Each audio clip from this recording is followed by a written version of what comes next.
Cześć, witajcie kochani. Dzisiaj mamy niedzielę, o ile się nie mylę, chyba 4 już jest styczeń. Przyszłam do mojego ogródka pokazać Wam, co aktualnie znajduje się właśnie na moich grządkach. Tak jak każdy z Was, kto posiada ogródek, na pewno planujecie już, co posiejecie, co posadzicie, jakie zmiany wprowadzicie do swojego ogródka. Mój ogródek to jest moich tutaj 5 dużych grządek. Malutka jedna grządka, którą robiłam w zeszłym roku i grządka ziołowa, którą będę musiała w tym roku odnowić. I tak sobie właśnie wyszło na to piękne słoneczko, chociaż bardzo mroźne. Przemyśleć, co dalej tutaj będę sadziła. 3 grządki już są obsadzone, 3 pozostały i jeszcze jedną grządkę mam taką długą, ale ona jest taka cienista grządka, także też muszę pomyśleć, co tam będę w tym roku sadziła i ona znajduje się z przodu domu. Na moich grządkach znajdują się już pewne roślinki i teraz trochę cofniemy się w czasie i pokażę Wam jedną z nich. Zbliża się grudzień, zbliża się okres świąteczny, pogoda już nie jest taka piękna jak była. Dzisiaj troszeczkę świeci słońce, aczkolwiek jest wiaterek. Mam nadzieję, że mocno nie wpadnie do mojego mikrofonu, ale wykorzystam dzisiaj właśnie ten czas na to, żeby obsadzić kolejną grządkę. A przypominam Wam, tak jak w zeszłym roku sadziłam bób, teraz też sadzę właśnie bób na przełomie listopada i grudnia. Mam 2 odmiany. Odmianę, którą Wam wcześniej polecałam, to jest Barnyard Exhibition, ponieważ te właśnie nasionka bobu dały mi ogromny plon. Ja zebrałam, o ile dobrze pamiętam, ponad 14 czy 15 kg bobu, tylko muszę tutaj nadmienić, że ja go ważyłam w strąkach, ale jeszcze ten bób mam w zamrażarce i korzystam z niego raz w tygodniu, raz na 2 tygodnie, żeby sobie tak poskubać. Bób zbieram, gdy nie jest taki przerośnięty, on jest taki jeszcze mięciutki i mam dosyć miękką skórkę. Myślę, że gdybym zostawiła na taki, wiecie, plon, kiedy te strąki już prawie usychają, to byłoby jeszcze więcej, ale tak mi w zupełności wystarczy. Czasami nie warto czekać, aż te warzywka przerosną i będą takie, no, jakby to powiedzieć, stwardniałe, przerośnięte, zdrewniałe. Także ja sobie zbieram wtedy, kiedy mam właśnie ochotę na takie świeżutkie, mięciutkie warzywka. Także to jest moja pierwsza odmiana, a drugą odmianę, jaką zakupiłam w tym roku, to jest De Sutton i też właśnie się go sadzi na przełomie października, listopada, ale u mnie w Anglii jest cieplutko, także ja nie muszę się martwić o to, żeby właśnie jak najszybciej, tylko chodzi o to, żeby jak najpóźniej, żeby ten bób zdążył wypuścić korzonki, ale nie wypuścił za dużo zielonej części, żeby podczas przymrozków ewentualnych one nie klapały. Bób jest naprawdę fantastyczną rośliną i nawet po takich lekkich przymrozkach on w ciągu dnia wstaje i robi się dalej jędrny, także jest super. A sadzę go zawsze na koniec roku, ponieważ im wcześniej posadzimy, tym później do niego dostaną się mszyce i inne choroby i dlatego te wszystkie nasiona mam zdrowe takie. Także polecam Wam sadzenie bobu właśnie na koniec roku. Plony będą za kilka miesięcy, ale warto się postarać. W zeszłym roku bób sadziłam na tej pierwszej grządce, która znajduje się bliżej Was. W związku z tym robię taką rotację. Staram się przynajmniej. Ja mam malutko grządek, także staram się robić taką rotację i teraz, skoro była tam obsadzona grządka bobem, to teraz posadzę tutaj. Jak widzicie, tutaj mam kartony, które przykrywały mi tą ziemię. To ze względu na koty, które krążą tutaj i niestety robią sobie bałagan, a mi robią bałagan. Teraz sobie to odkryję. Kartony przełożę na tą grządkę tutaj, która jest z przodu. To jest bób zimowy. To też dosyć głęboko go wsadzamy. Nie za głęboko, ale tak 3 do 5 cm głębokości nasionko wsadzamy, żeby uchronić przed tymi mrozami, a żeby to nasionko wydało na początek nam korzonki. Dzięki temu, że miałam okrytą tą ziemię, to nie wyrosły chwasty. Nasionka wkładam do ziemi tak około 5-7 cm w odległości od siebie. Ponieważ zrobiłam sobie te rowki, to po prostu je tylko wrzucam i zaraz przykryję je ziemią. Moja grządka została zabezpieczona siatką, dlatego żeby zabezpieczyć właśnie przed niepożądanymi osobnikami rodzaju kot. Gdyby był przymrozek zbyt duży, to będę przykrywała to też włókniną, agrowłókniną, materiałem, żeby uchronić jak najlepiej przed właśnie mrozami, ale jeżeli będzie przymrozek tak do minus 4-5 stopni, to naprawdę nie trzeba. Ta roślinka sobie świetnie poradzi. A więc tak jak widzieliście, bób już jest posadzony, jest już taki maluteńki, a oprócz tego w tym samym czasie sadziłam cebulę i sadziłam czosnek. Czosnek sadziłam z moich upraw z zeszłego roku, po prostu miałam znacznie więcej niż potrzebuję na zużycie tego czosnku i wykorzystałam to właśnie jako materiał sadzeniowy. Cebulkę kupiłam dymkę, ale jeszcze mi zostało kawałeczek grządki i pomyślałam sobie, że dokupię nasion. Preferuję cebule takie większe. W dzisiejszym programie troszeczkę z życia, troszeczkę z ogrodowych części, troszeczkę takiej informacji na temat, jak wykorzystuję różne moje rośliny, które zbierałam w zeszłym roku do przygotowywania potraw różnego rodzaju, także oglądajcie dalej. O tym, jak uprawiam swoje hobby w dzisiejszym odcinku troszeczkę o malowaniu i przygotowujemy się do kolejnego sezonu. Miłego oglądania. Jednym z elementów ogrodu jest nasz kompostownik. Mój kompostownik nie jest taki duży, ponieważ nie mam na większy aktualnie miejsca, ale zawsze go dokarmiam obierkami. U mnie w kuchni zawsze przy zlewie stoi wiadereczko malutkie, do którego trafiają resztki mojego pokarmu, przeważnie warzywa, owoce, po prostu obierki. No tak, jest sobota, w związku z tym trzeba zrobić pranie. Tutaj już mam zrobione, jak widzicie w Anglii takie urządzenia jak pralka trzyma się w kuchni, a suszę ubrania na takiej właśnie suszarce przy kaloryferze. Nie używam suszarki bębnowej, chociaż mam razem z pralką suszarkę, ponieważ zauważyłam, że znacznie szybciej niszczą się ubrania. Także no, zanim przejdę do gotowania, to trzeba powiesić pranie.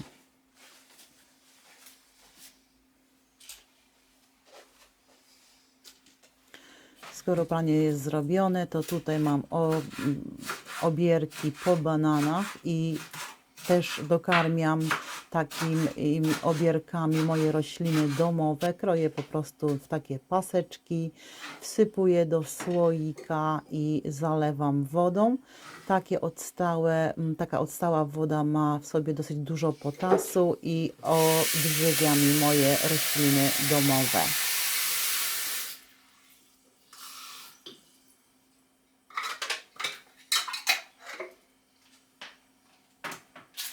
Tutaj mam pozbierane łupiny po jajkach.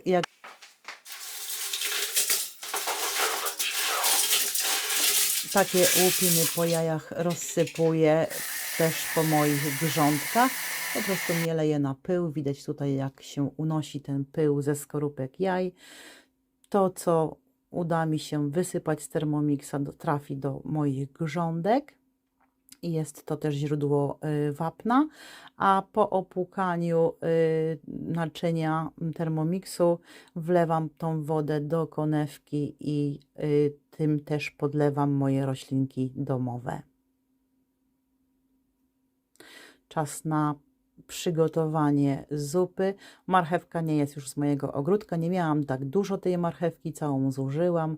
Była świetna promocja w okresie świątecznym na warzywa, marchewka, pasternak, kapusta, brukselka, także nakupowałam sobie tego sporo, żeby przez kolejne dni troszeczkę zużyć, a te warzywka będą mi potrzebne do mojej zupy. Dzisiaj jest taka prosta zupa pomidorowa. Wykorzystuję tłuszcz z pieczenia kurczaka, to będzie moja baza. Do tego daję marchewkę, pasternak, resztkę mojego pora. Niestety już się zielone części skończyły. Tutaj mam cebulę, którą mroziłam w zeszłym roku.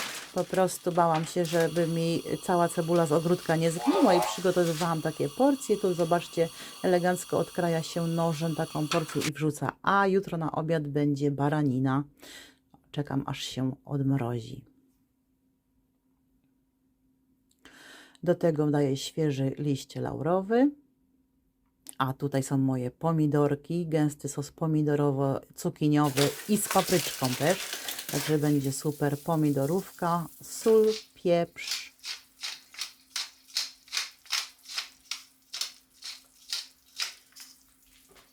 Do tego wsypuję resztę ryżu.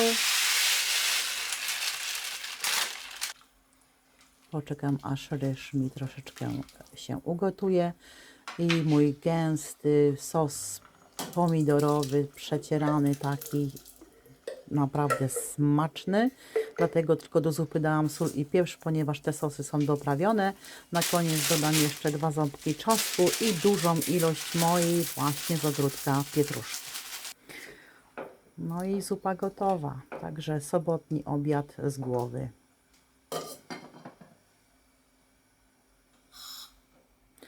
Czas wyjść na ogród, jest bardzo zimno. Dzisiaj w sobotę mamy około -6 stopni, ale też lekki wiaterek, także odczuwalna temperatura jest znacznie niższa niż wskazuje termometr. Moje zmielone skorupki jaj rozsypuję po każdej grządce. Później jak ziemia się odmrozi, to przegrabię. I tak w ten sposób dostarczam wapnia do moich grządek. Ktoś może powiedzieć, że skorupki jaj się bardzo długo rozkładają, no ale w takiej pylistej formie na pewno będzie to szybciej niż tylko takie zgniecione skorupki. Także dzięki temu, że je mielę, to i Thermomix się czyści.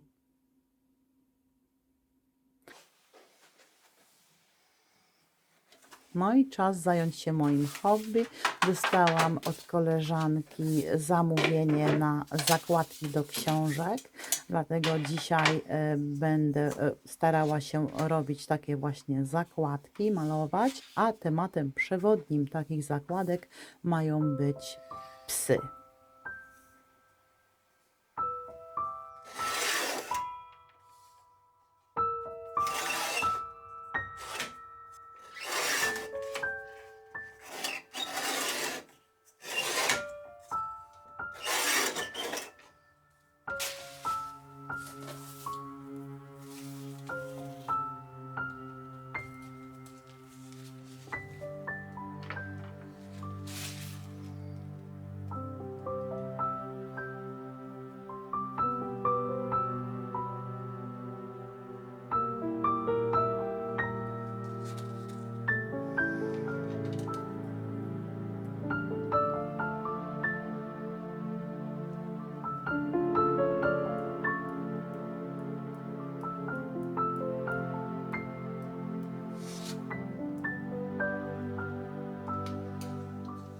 No i teraz ostatnie szlify mojej zakładki. Postanowiłam nadać temu troszeczkę charakteru. To już wszystko, mam nadzieję, wyschło. Najgorzej dla mnie to jest zawsze z oczami, ponieważ te oczy są takie malutkie.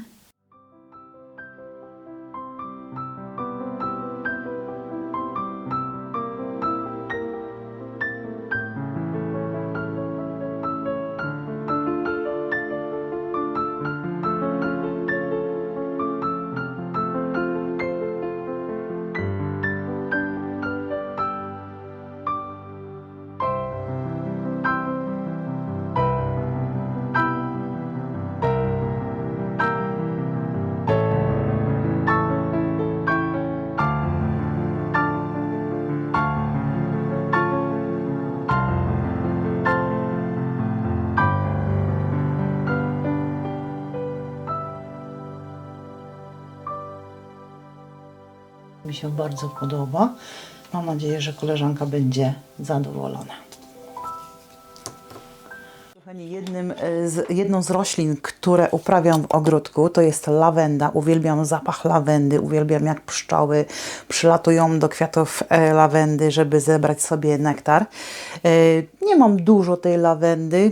Do tej pory miałam jeden krzaczek, który rósł w doniczce. Mam nadzieję, że w przyszłości znajdzie się dla niego miejsce w ziemi. Aczkolwiek tak mogę przestawiać tą doniczkę z tą lawendą tam, gdzie jest najwięcej słońca i tam, gdzie akurat przebywam, żeby widzieć te wszystkie pszczółki. Miałam cały słoiczek lawendy ususzonej na zimę i pomyślałam sobie, że jutro jest u mnie niedziela i zrobię parę ciasteczek takich do kawy po śniadanku. Przy dodawaniu lawendy do ciasta staram się oskubać ją z tych gałązek. Tylko kilka kwiatków lawendy, a jest ta twarda gałązka, także staram się ją oderwać podczas pieczenia moich ciast. Składniki. Potrzebujemy najpierw wyparzyć cytrynę z łyżeczką sody, a do ciastek potrzebujemy lawendę, margarynę do pieczenia, 3 żółtka, cukier i mąkę. I robię to tylko z połowy porcji, dlatego, żeby mieć tylko kilka tych ciasteczek do kawy, żeby nie korciło. Nowy rok, nowe postanowienia, jak to u wszystkich. Nie wiem na jak długo, ale postaram się trzymać tego, co sobie postanowiłam na ten rok. Nie będę o tym opowiadała, bo jak nie wyjdzie, to wiecie, to nikt się nie dowie. Najpierw zaczynam od margaryny, którą łączę z cukrem. I dodaję do tego łyżeczkę mojej suszonej lawendy. Jeżeli lawenda ma takie twardsze gałązki, to staram się je oddzielić i miksuję to na dość wysokich obrotach. Dodaję do tego 3 moje żółtka. Cytryna się już wyparzyła w sodzie, obmyłam ją wodą i przetarłam. I teraz zetrę. Ja lubię takie grube oczka, dlatego właśnie wybrałam sobie tarkę z grubszymi oczkami. Dosypuję do tej całej mojej masy.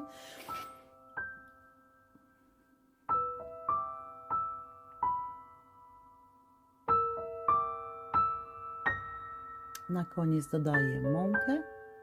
I mam taką kulkę, którą zawijam w folię spożywczą i wkładam do zamrażarki. Do lodówki na 2 godziny, zamrażarka wystarczy pół godziny.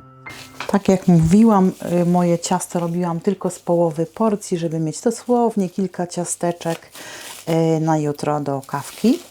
Teraz odwinę to ciasto i powiem Wam, że fajnie jest, jak macie papier do pieczenia, troszeczkę mąką obsypać, bo to ciasto jest naprawdę klejące, a jak się lepi, to można wykorzystać tą folię, którą to ciasto było owinięte i po prostu po tej folii jechać i już się nic Wam nie klei. I ponieważ jest ich naprawdę kilka, daję je tylko na małą blaszkę do małego piekarnika. Nie ma tutaj proszku do pieczenia, także one nie urosną. Mamy już dzisiaj niedzielę, czas zająć się baraniną. Rozmawiałam dzisiaj rano z moimi rodzicami i tata stwierdził, że nie widział baraniny w sklepach od bardzo dawna. Dajcie znać w komentarzu, czy gdzieś w jakichś polskich rejonach jest baranina dostępna do kupienia.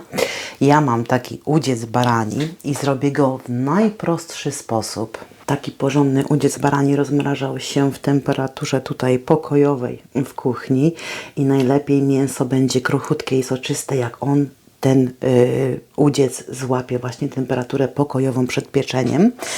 I do mojej baraninki potrzebuję cebulę, którą wrzucę na dno naczynia i chyba od razu to zrobię. Do tego potrzebuję sól i pieprz, rozmaryn, który też pochodzi z mojego ogródka. I rozmaryn po prostu zamroziłam go w gałązkach. Teraz pokroiłam nożyczkami na takie kawałki, żeby móc włożyć w wierzch tej baraninki. I czosnek też z ogródka i muszę Wam pokazać, że jak poprzekrajałam, to ten czosnek już chce rosnąć. Przechowywałam mój czosnek w większości czasu w domku ogrodowym, czyli było dosyć chłodno. Teraz przyniosłam resztkę tego czosnku do domu i już zaczyna rosnąć. A teraz pokażę Wam, jak na ogródku rośnie mój czosnek w mrozie. Dzisiaj mamy -4 stopnie, odczuwalna -8 stopni, ale postaram się wyjść na chwilkę na ogród, pokazać Wam czosnek. Tutaj, kochani, mój czosnek ozimy. Widać, że przymrożona jest ziemia totalnie. Oprócz tego na desce, która tutaj jest po lewej stronie, są skorupki jaj, które wysypywałam jakiś czas temu. Po prostu trafiły na deskę i się nie będą rozkładały. Jak przyjdzie odwilż, to po prostu zgarnę to na ziemię. Także czosnek jest przykryty folią. Ta grządka znajduje się najdłużej w cieniu i jest tutaj najchłodniej. Ale czosnek trzyma się super, także na pewno nic mu nie będzie podczas tych właśnie przymrozków, które aktualnie mamy. No i tak, nie powiem Wam, jaka to jest odmiana tego czosnku, ponieważ dostałam ten czosnek od mamy, a ona miała też już wymieszane te cebulki, także kolejny sezon odzyskanego czosnku z własnych upraw. Oprócz tego ta cebula to już jest kupiona w sklepie, bo nie wiem, czy powiedziałam, czy z ogródka, czy ze sklepu, ale to jest już ze sklepu. Mam jeszcze mrożoną, którą widzieliście, jak dodawałam do zupy, moją własną cebulkę, ale to jest takie na szybkie zużycie do innych potraw. I już też rośnie u mnie w ogródku. Zobaczymy po tym przymrozku, czy się trzyma. Także teraz zobaczcie, jak wygląda cebula po przymrozku nocnym, gdzie było odczuwalna -8. Cebula odmiana Sensu Yellow. Zobaczcie, jakie ona ma duże szczypiory. Osłonięta jest podwójnie złożoną folią, ponieważ szczypior jest dosyć takim, te listki ma takie bardzo nawodnione, dlatego bałam się, że mi zacznie gnić. Na razie wszystko jest w porządku i ta biała plama o tam, to też są wysypane skorupki jaj.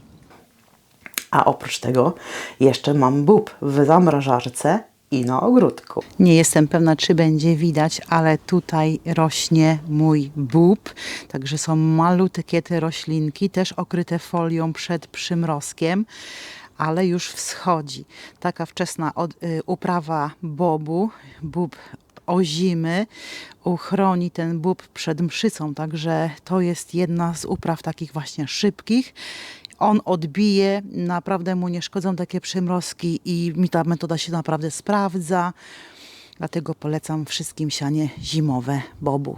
Do baraniny potrzebuję ostry nóż, bo teraz trzeba tą baraninę po prostu ponakłuwać porządnie, tak żeby mogła włożyć ząbki czosnku i tego rozmarynu właśnie w tą baraninę. Jak za dużo czosnku przygotowałam, a nie włożę tyle w mięso, to po prostu go wrzucę do tej cebuli. Baranina jest tłustym mięsem, nie każdy lubi ten łój barani i najlepiej baranina smakuje, jak jest gorąca. I teraz w każdą dziurkę włożę taką gałązkę rozmarynu. Następnie sól i pieprz i poleję troszkę oliwą, żeby się tak te smaki przedostały. I odstawię na 2-3 godziny i dopiero później będę piekła tą baraninę, jak ona przejdzie tymi smakami. Także tyle z baraniny na niedzielny obiad. Tak jak Wam mówiłam, praktycznie wszystko z ogrodu pomalutku się kończy. Mamy styczeń, to jest początek stycznia, ale to możemy wykorzystać ten czas na sprawdzenie tego, jakie mamy nasiona w domu i jakie musimy sobie dokupić. W tym roku postanowiłam, że będę sadziła większość roślin warzywnych, tych, które konsumujemy najczęściej, i poświęcę te moje małe grządki na to, żeby wyprodukować sobie żywność właśnie taką, jaką spożywamy.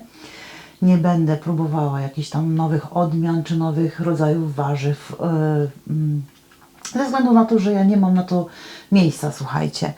I przejrzałam sobie już troszeczkę moich nasion, ale stwierdziłam, że muszę je uporządkować, ponieważ podczas ostatniego sezonu w 2025 roku no, wyjmowałam, wkładałam i tak dalej, także znowu jak co roku trzeba uporządkować i sprawdzić, co mamy, a co nie. Ale zanim to zrobię, to najpierw sobie zapiszę, co ja bym chciała uprawiać, a na pewno będą to właśnie warzywa, które konsumuję najczęściej. To jest cebula, ziemniaki, marchewka, pasternak, ponieważ pietruszka mi się w zeszłym roku nie udała, dlatego jej nie będę siała. Pasternak rośnie i ja już się przyzwyczaiłam do tego smaku przez te 20 lat mieszkając w Anglii. Fasolki szparagowe, fasolkę Blauhilde, takie jak w zeszłym roku mi pięknie obrodziła. Chcę jej więcej, ponieważ też bardzo dobrze się przechowywała w zamrażarce. Jest plenna, nie zajmuje dużo miejsca, dlatego właśnie pomyślałam, że to będzie ta fasolka.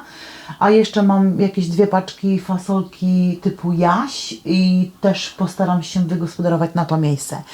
W styczniu możemy już wysiewać sobie do różnych doniczek albo na tak zwany siew zimowy, to się chyba nazywa. W zeszłym roku było taki pęd na to, żeby w pojemnikach po wodzie czy po mleku siać sobie nasionka i zostawiać je w szklarni albo w jakiejś cieplarce. Ja jeszcze poczekam, ale przygotowałam sobie właśnie nasionka. Na pewno chcę szpinak. Szpinak można siać już w lutym. Ja sobie poczekam do końca stycznia i wtedy sobie wysieję ten szpinak. W lutym też można wysiewać kapustę i jeżeli robicie tą metodę, tą zimowy wysiew, nie pamiętam jak to się dokładnie nazywało, ale to winter sowing, to zimowy wysiew, tak. To już można wysiewać sobie kapustę i też będę w drugiej połowie stycznia ją wysiewała. Pomidory, ja mam odmianę tutaj Moneymaker. W sumie to nawet nie wiem, czy ona tutaj jeszcze ma czy mam tu jeszcze jakieś nasionka, czy nie, ale Moneymaker jest takim plennym pomidorem, średniej wielkości pomidory. On się świetnie nadaje na przetwory i tutaj na etykiecie jest napisane, żeby już wysiewać w styczniu. Także w tym roku też w drugiej połowie stycznia sobie wysieję, ale wiecie co, z Wami jeszcze tutaj sprawdzę, czy tu są jakieś w ogóle nasiona, czy tylko opakowanie zostałam. O, jeszcze jest i to nawet sporo. Także wykorzystam te stare nasiona, a tym bardziej jak będę siała w styczniu, to będę wiedziała, czy one wzejdą, czy nie wzejdą, czy ja potrzebuję nową paczkę. Chociaż ważność tu jest niby do roku 2028. Także to sobie w styczeń. I poszukałam por. Widzieliście, jak dodawałam do zupy ostatniej w sumie liście pora, bo jeszcze mam korzonki, te białe korzonki, jeszcze mam gdzieś paczkę w zamrażarce, ale liści już nie mam. Także wykorzystam stare nasiona tutaj na pierwszy rzut wysiewu, bo też można w styczniu już wysiewać sobie do doniczek.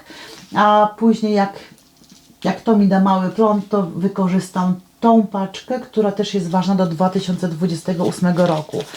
Także mamy por, mamy pomidorki, kapustę i szpinak. I jeszcze mam dosyć dużo pietruszki zielonej w zamrażarce, ale chcę też sprawdzić, jak wzejdą mi nasionka tutaj też otwartej paczki. Jakby nie wzeszły, to mam dodatkową i już wiem, że nie muszę się o to martwić i to będą moje całe wysiewy w styczniu. Ale planuję też wysiać w styczniu papryczki chili.